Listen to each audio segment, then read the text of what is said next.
Hello বন্ধুরা, একটা ছোট্ট মিনি ব্লগ তোমাদের সঙ্গে শেয়ার করতে চলে এলাম। এখন বাজে হচ্ছে ঘড়িতে প্রায় 8:30টার মতো। আর আমি আমার হাউস কোটটা পরে এই যে মুভি দেখছিলাম চায়না গেট কে কে দেখেছে জানো তো দেখি। আমার তো বেশ ভালোই লাগে মুভিটা। তো চললাম এখন রাতের ডিনারের জন্য। এই ডিনারটা হচ্ছে শুধু আমার জন্য, কারণ মা বাবা অন্য রকমের খাবার খাবে আর আমার আজকে এটা খেতে ইচ্ছে গেছে।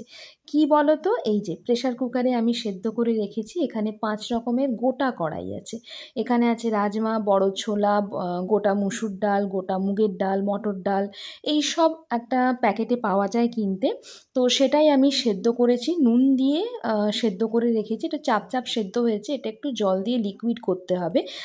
আর এটাকে শুধু কিছুই করব না, শুধু একটু ফোড়ন দেবো, তার জন্য আমি কড়া বসিয়ে দিয়েছি।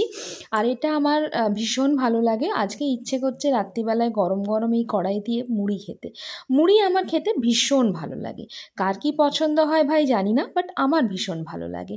অনেকে হাসাহাসি করবে রাতে আবার কে মুড়ি খায়, কিন্তু বন্ধুরা আমি মনে করি আপরুচি খানা আপরুচি পেহেননা। আপরুচি খানা আর পররুচি পেহেননা নয়, আপরুচি খানা আপরুচি পেহেননা। তো কড়াতে আমি সর্ষের তেল দিয়েছি, যেখানে আমি শুকনো লঙ্কা ফোড়ন দিয়েছি, আর দেবো হচ্ছে গোটা জিরে। ব্যাস, আর কিছুই না। এটা আমার মায়ের হাতের খেতে ভীষণ ভালো লাগে, কিন্তু মাকে কোথায় পাবো বলো? আমার তো বাপের বাড়ি অনেকটাই দূরে। তো সেই জন্য মায়ের নাম করে নিজেই আজকে বানিয়ে নিলাম। ফোড়নটা হয়ে গেছে। তো এটা কিন্তু আমি কড়াতে ঢালবো না, কারণ কি বলো তো, এটা যদি ঢালি না চারিদিক তেলে ছিটকে যাবে। তাই আমি ফোড়নটাকে বাটির মধ্যে দিয়ে দিলাম। ফোড়নটা বাটির মধ্যে দিয়ে তারপর বাটিটাকে গ্যাসে বসিয়ে দেবো গরম হওয়ার জন্য। এতে নুন চিনি পরিমাণ মতো সব কিছু দিয়েছি, আর একটু জল দিয়ে আমি জিনিসটাকে লিকুইড করেছি। আর এটা আমার মুড়ি দিয়ে গরম গরম খেতে ভীষণ ভালো লাগে।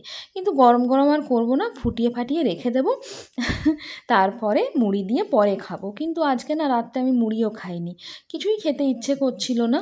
তো আমি শুধু এই কড়াইটাই খেয়েছি, অনেকটাই কড়াই ছিল তাই পেট ভরে গেছে।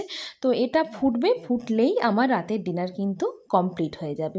ব্যাস, এই সিম্পল ডিলিশিয়াস খাবারটা আমার ভীষণ ভালো লাগে। আমি জানি না কার কোনটা পছন্দ। তোমাদের মধ্যেও হয়তো আমার মতো কেউ কেউ আছে যে এরকম খাবার খেতে ভালোবাসো। যারা ভালোবাসো ডেফিনেটলি কমেন্ট করে জানিও। তো এটাই হচ্ছে আজ আমার রাতের ডিনার।